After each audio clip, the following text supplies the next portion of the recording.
Hello there, people of YouTube. This is Jolt 109, and I'm bringing you another Lost reaction. The Russian sleep experiment.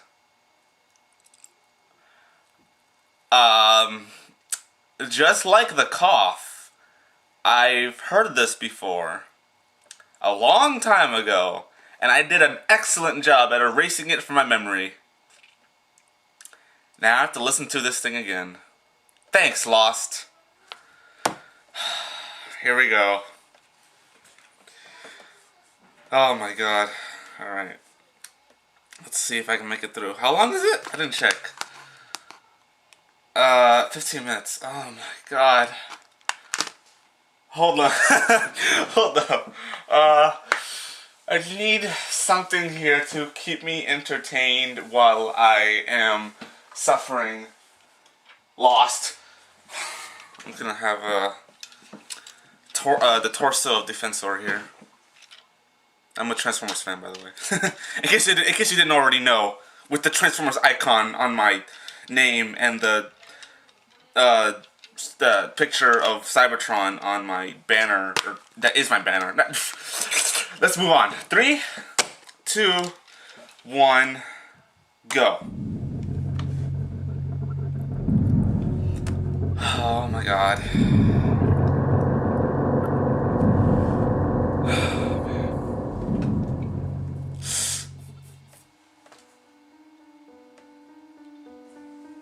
Russian researchers in the late 1940s kept 5 people awake for 15 days using an experimental gas-based stimulant.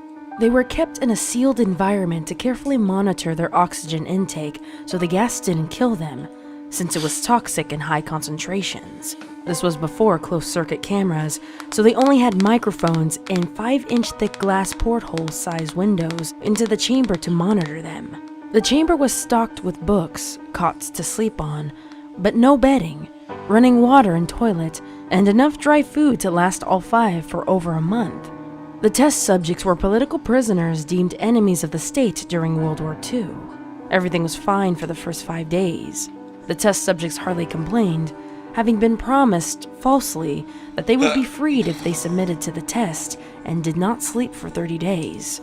Their conversations and activities were monitored, and it was noted that they had continued to talk about increasingly traumatic events in their past. And the general tone of their conversations took on a darker aspect after the 4-day mark.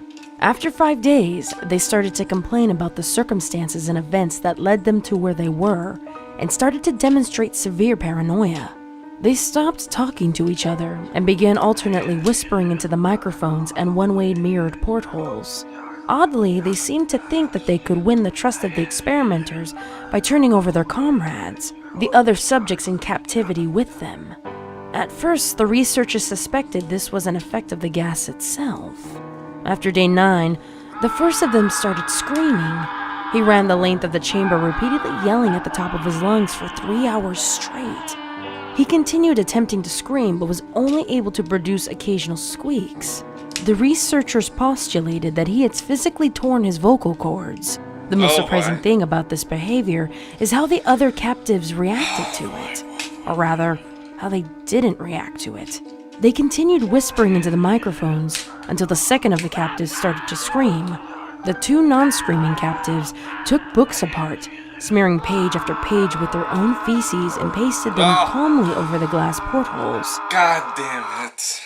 The screaming promptly stopped. So did the whispering on the microphones. After 3 more days passed, the researchers checked the microphones hourly to make sure they were still working, since they thought it was impossible that no sound could be coming from the 3 people inside. The oxygen consumption in the chamber indicated that all 5 must still be alive. In fact, it was the amount of oxygen 5 people would consume at a very heavy level of strenuous exercise. On the morning of the 14th day, the researchers did something they said they would not do to get a reaction out of the captives. They used the intercom inside the chamber, hoping to provoke any response from the captives they were afraid were either dead or vegetables. They announced, We are opening the chamber to test the microphones. Step away from the door and lay flat on the floor or you will be shot. Compliance will earn one of you your immediate freedom. To their surprise, they heard a single phrase in a calm voice respond. We no longer want to be freed. Debate broke out amongst the researchers and the military forces funding the research.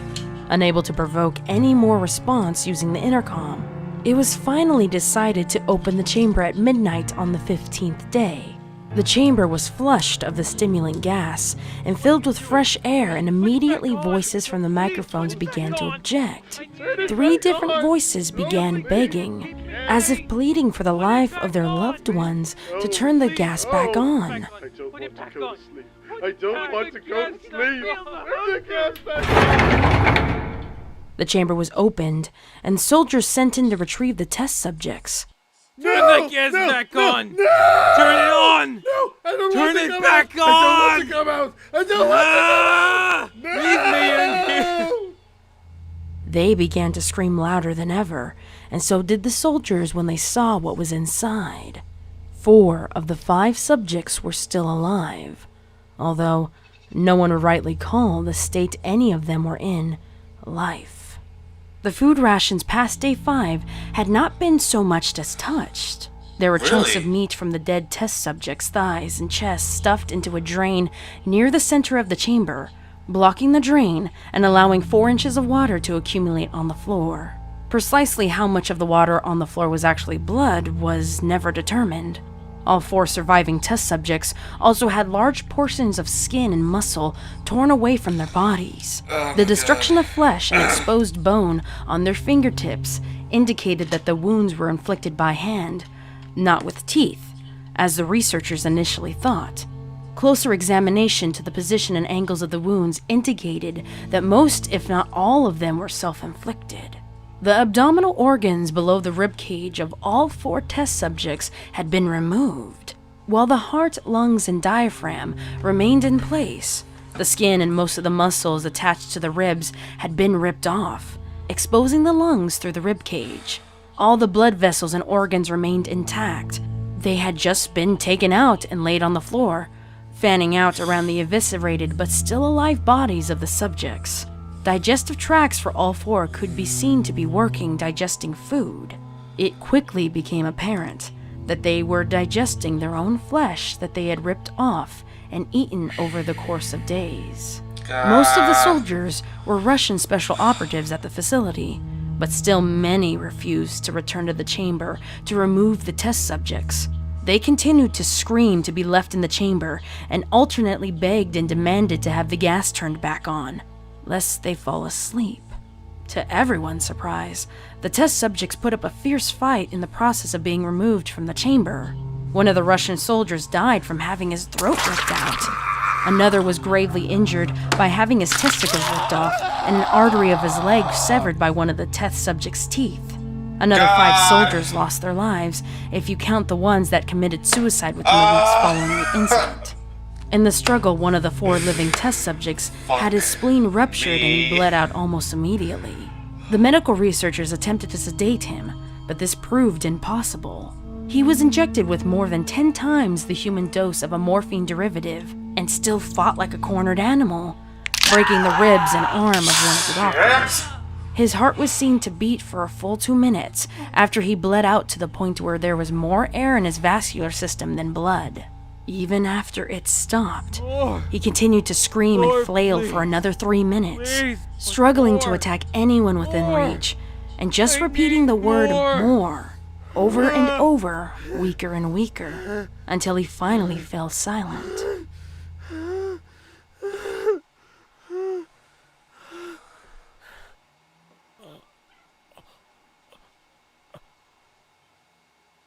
The surviving 3 test subjects were heavily restrained and moved to the medical facility.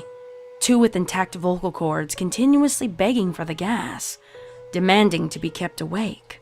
The most injured of the 3 was taken to the only surgical operating room that the facility had. The process of preparing the subject to have his organs placed back within his body, it was found that he was effectively immune to any sedative that they had given him to prepare him for the surgery. He fought furiously against his restraints when the anesthetic mask was brought out to put him under. He managed to tear most of the way through a 4-inch leather strap on one wrist, even through the weight of the 200-pound soldier holding the wrist as well.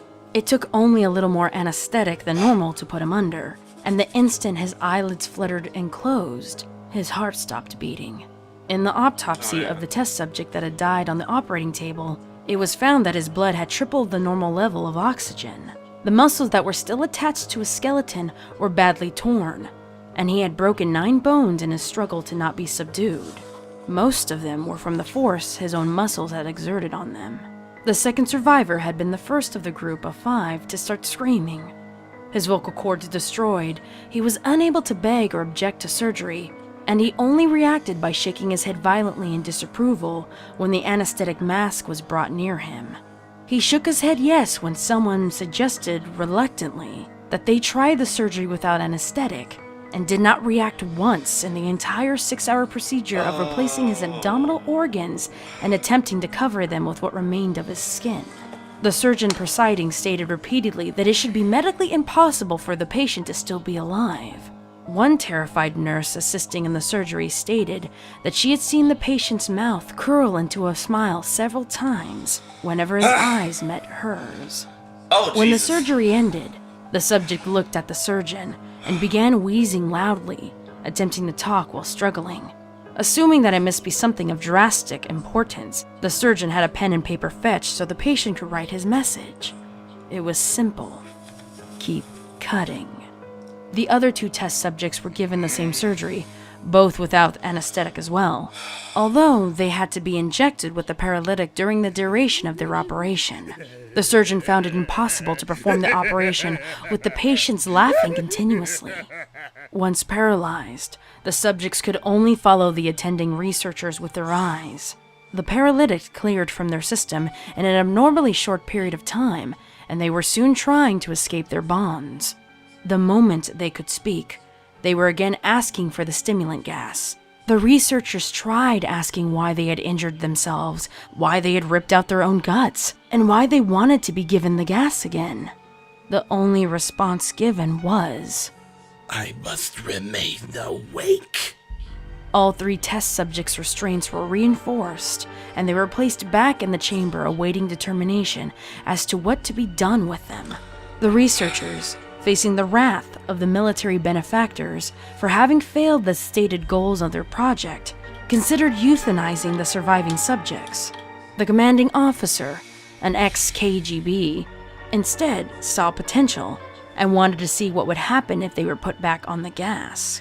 The researchers strongly objected, but were overruled. In preparation for being sealed in the chamber again, the subjects were connected to an EEG monitor and had their restraints padded for long-term confinement. To everyone's surprise, all 3 stopped struggling the moment it was let slip that they were going to be put back on the gas. It was obvious at this point that all 3 were putting up a great struggle to stay awake. One of the subjects that could speak was humming loudly and continuously. The mute subject was straining his legs against the leather bounds with all of his might, first left, then right, then left again for something to focus on. The remaining test subject was holding his head off of his pillow and blinking rapidly. Having been the first to be wired to the EEG, most of the researchers who were monitoring his brainwaves were surprised. They were normal most of the time, but sometimes flatlined inexplicably. It looked as if he was repeatedly suffering brain death before returning to normal. As they focused on the paper scrolling out of the brainwave monitor only, one nurse saw his eyes slip shut at the same moment his head hit the pillow. His brainwaves immediately changed to that of deep sleep, then flatlined for the last time as his heart simultaneously stopped. The only remaining subject that could speak started screaming to be sealed in now. His brainwaves showed the same flatlines as the one who had just died from falling asleep. The commander gave the order to seal the chamber with both test subjects inside, as well as 3 researchers. One of the named 3 immediately drew his gun and shot the commander point blank between the eyes. then turned the gun on the mute subject and blew his brains out as well. He pointed the gun at the remaining test subject, still restrained to the bed, as the remaining members of the medical and research team fled the room. I won't be locked in here with these things. Not with you. He screamed at the man strapped to the table. What are you? I must know. The subject smiled. Have you forgotten so easily? The subject asked. We are you. We are the madness that lurks within you all, begging to be free at every moment in your deepest animal mind. We are what you hide from in your beds every night. We are what you sedate into silence and paralysis when you go to the nocturnal haven, where we cannot tread. The researcher paused, then aimed at the subject's heart and fired. The EEG flatlined as the subject merely choked out. So nearly free.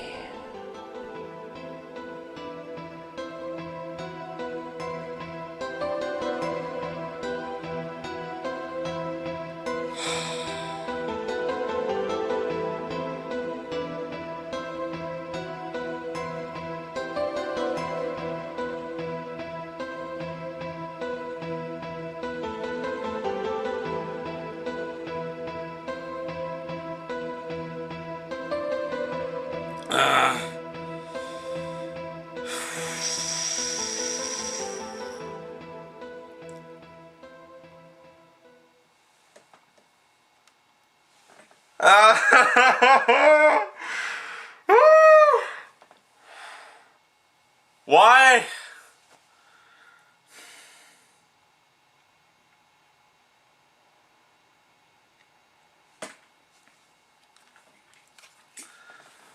Oh my Jesus.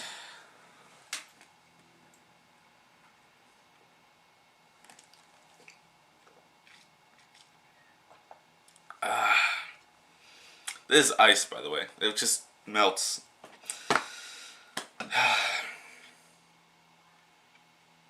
Cold water's refreshing.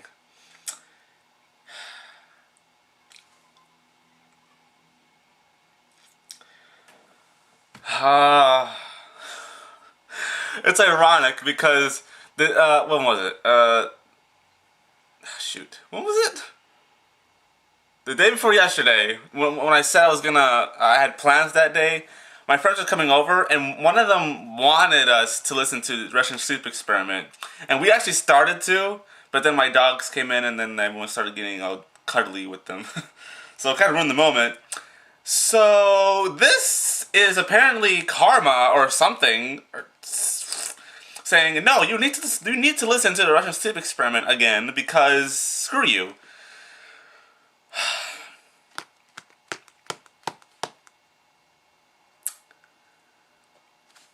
I did such a good job of erasing all of this from my memory when I first listened to it. Who knows how long. I knew it had something to do with gas and prisoners, and then they went insane, and that there was stuff going on.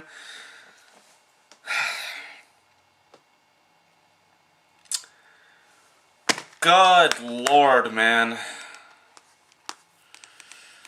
Oh, geez Louise. Squeeze the cheese. Oh my goodness gracious.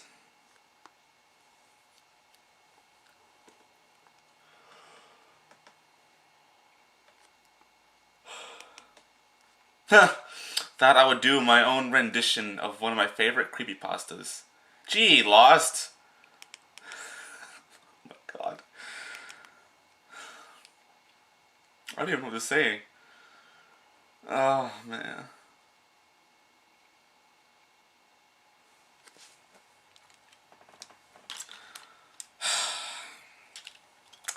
I was playing with Hotspot a little bit during all this. How many creepypastas are there? My god. I wonder what the first creepypasta ever was. So, I'm just curious. Hotspot, where do you go? I'm gonna put you on my bed, because you're kind of in the way. my goodness gracious. I'm done. Goodness gracious.